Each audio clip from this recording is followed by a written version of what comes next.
పూజించడం పూజారి వంతు వరమివ్వడం అన్నది దేవత ఇష్టం. ప్రేమించడం ప్రేమికుడి వంతు కరుణించడం అన్నది ప్రేయసి ఇష్టం.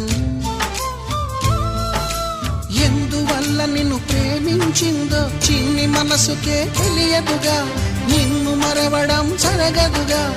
ఎందువల్ల నువ్వు కాదన్నావో ఎదురు ప్రశ్నలే వేయనుగా, ఎదురు చూపులే ఆపనుగా.